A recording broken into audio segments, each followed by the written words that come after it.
Hey there movers and shakers, welcome back to the Strictly Bridal YouTube channel.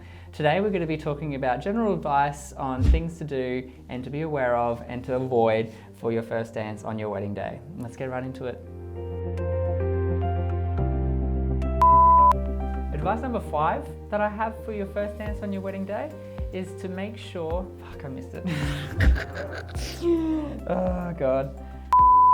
Okay, all right. Advice bit of oh, this is gonna go on the blooper reel. Like I can't talk. I can't do this. I can't operate under these conditions. Okay. My 5th bit of advice to have for you guys is to oh my God, I can't believe it. Like this is just insane. How many takes is that now? Okay. All right.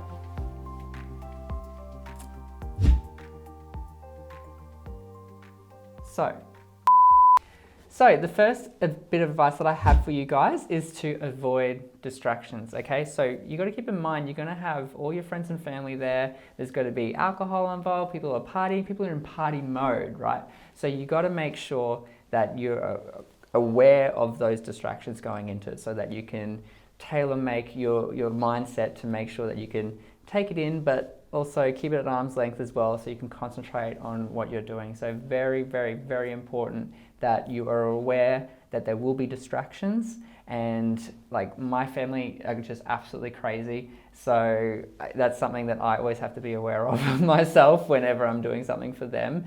Yeah, just be very, very mindful of that. Okay, we will always have that loud auntie and uncle that, you know, after a few drinks, they can get a bit loud and a bit, you know, rowdy. So just, yeah, keep that in mind. Avoid the distractions. Avoid getting affected by the cheers and everything like that, okay? People are going to cheer for your dance. They're going to do cat calls. They're going to whistle. They're going to do this and that. So expect it. If you're aware of it and you plan for it, then you'll be just fine. This actually comes into a good segue for point number 2, and a bit of advice that I have in general, not just for wedding dances, but any dancers out there that do any type of performances. I really recommend not making eye contact with anybody, okay? I remember one time myself, I was at the South Pacific Dance Board Championship. I was coming in the corner, doing a triple chasse, coming out in promenade, and as I was doing the triple chasse, I locked eyes with a guy, and I'm like, oh my God, he's got a monobrow. And from then on, I literally like lost where I was at. You know, they say the eyes are the gateway to the soul. You have a connection with somebody, you really connect with somebody when you look them in the eyes, okay? You got to make sure that you don't do that when you're dancing. Not only with anybody in the crowd, but also with your partner too, as crazy as that sounds. The best advice that I have when you're looking at your partner is to look at them in the middle of their forehead here. That way, from any photo perspectives, anybody's visual perspective from sitting in the crowd watching, they'll be able to see that you guys are looking at each other. They won't know any different. But at the same time, you're not getting that distraction of locking eyes, letting your mind wander, because that's what happens. I've had it happen to me, and it's the worst feeling in the world to be in the middle of your dance, come out and realize I have no idea where I am or what I'm doing. So I wouldn't wish it on my worst enemy. So just be mindful of that too. Avoid the distractions like we said in point 1. And number 2, don't make eye contact with anybody. This leads me on to point number 3 of advice that I have for you guys, and that's to do with music, okay? If you're playing, like most people, any songs like during the wedding ceremony, walking down the aisle, on your first dance, if you're playing any music from a phone, make sure your phone is set to airplane mode, okay? I have seen like wedding disasters because people have left their phone on vibrate, even on vibrate, the music will cut out and you won't know what's going on. So it's very, very important that if you are playing music of any kind at any point in your whole entire wedding day, not just your first dance, ceremony, walking down the aisle, whatever, make sure your phone is on airplane mode. You do not want that phone to go off, cue like classic Nokia tone during, you know, you're in the middle of walking down the aisle. It's just got to totally buzzkill the moment, and it will just it'd be really hard to recover from that, I would think. You can't do a redo on your special day. While we're on the topic of music, my bit of advice number 4 is to make sure that you communicate really, really well with your DJ to let them know when they should start playing the song for your first dance and when they should stop it.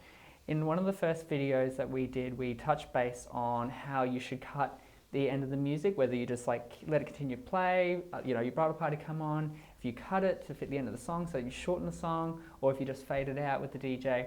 There's multiple options. So we have touched base that on the past, but I think it's very important to communicate with the DJ as well when you would like the music to start. So for example, you would hate for that part of the night in your program to come along for the first dance, your DJ's not really sure where you're at, you're not ready on the side of the floor, your music starts playing, you're still sitting behind your table, and you just get into panic station and just go, and it's just gonna you're gonna be on the back foot and it's gonna really ruin it. Similarly as well, I also encourage you guys, when you're ready on the floor, waiting for the music to start, as soon as it starts, you don't have any choreography on the first step. Make sure that it's choreographed so that you can walk your way on, ease your way into the routine. You don't want to make it look like that you're on the back foot straight away. You don't want to miss that first beat because you don't know when exactly the DJ is going to play the music. So very, very important that you keep that in mind, as well as everything we've discussed with finishing the routine at the end of the song.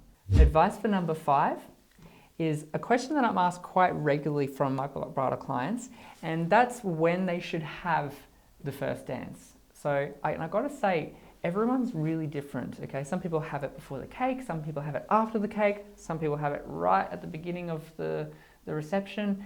There's so many ways you can do it. It's entirely up to you guys on when you would like to have your first dance programmed in. I can honestly say there's not one particular time that is used the most or anything like that. I think a good time would probably be just after main meals and before dessert, so people are, got a bit of food in them, they're enjoying themselves, and they're ready for some light entertainment with you guys getting up and having a bit of a dance. So yeah, there's no real exact time that you have to do it, and remember, it's your day. You get to pick when you get to do it, okay? So don't ever lose track of that. Advice number 6 involves alcohol, okay? So don't get too excited. This kind of plays in with advice number 5 about when you're going to have your bridal dance in your wedding. So keep in mind, alcohol does play a factor, okay?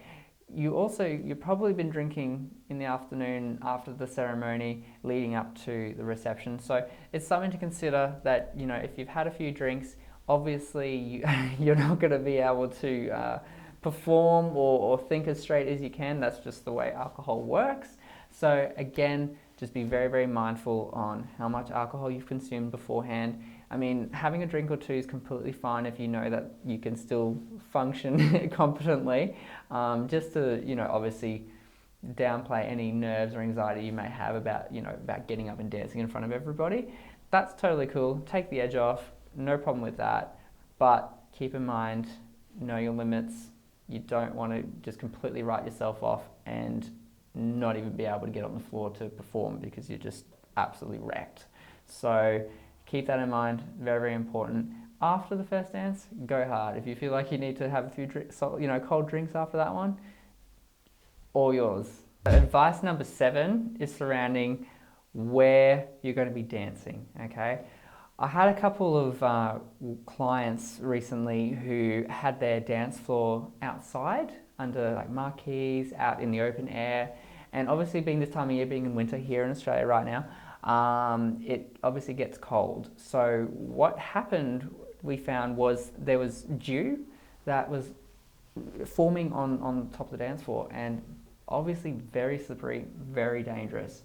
So that was something that they didn't think to consider, and there's nothing wrong with that. It's the last thing that you would think of if you were having a wedding dance outside. So advice number 7 is to make sure that if you do have an outdoor dance floor, make sure that you do take in consideration, it's given especially certain time of the year, obviously there's wet weather too, of course, that it can be very, very slippery and very, very dangerous for you guys. If it's slippery, you guys aren't going to feel confident in taking any confident strides or steps. And it's it's too dangerous, gives me too much anxiety just even thinking about it. So be mindful of that. Outdoor wedding dance floors, bad idea. Also, while we're talking about dance floors, keep in mind what the dance floor is made of as well. I'll give you an example. Sometimes wedding dances happen on decks or gravel or stone patios. So you've got to be very, very mindful of the composition and the layout of the floor, because that's going to really affect the way that you dance. Okay, obviously with wooden slat patios, you're going to have the risk of your heel getting caught in it, ladies. So keep that in mind. Again, uneven patios with a stone, like a back patio or balcony, can also affect your steps as well. So again, keep those in mind, but I think the first and foremost one to be aware of is the outdoor wooden dance floors in the evening, because they can get dew on them and it's just not going to be a good time for you guys. The eighth and final general advice that I have for you guys today is just to make sure when you're doing your dance, if you make a mistake, don't show it on your face. You know Lady Gaga song, Poker Face? Make sure you don't tell everybody that you've just made a mistake, okay? Recover well. If you stuff up, that's okay. They don't know your routine, all right? So keep that in mind.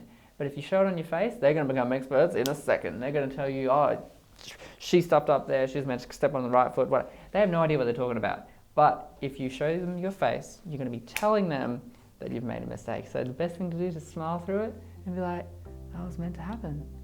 Recover well. The last bit of advice that I have for you today. So that's it for today's video, guys. I hope you enjoyed. Please smash that like button, subscribe, and check out the links below to all our other social media content. And we're looking forward to seeing you on the next one. I hope it really helps. I hope it's given you something to consider, and hopefully it maybe even shine a light on some other areas of your wedding day that you should be aware of going into it, so that you don't have any nasty surprises. So thanks again, and I'll see you when I'm looking at you. Bye, guys.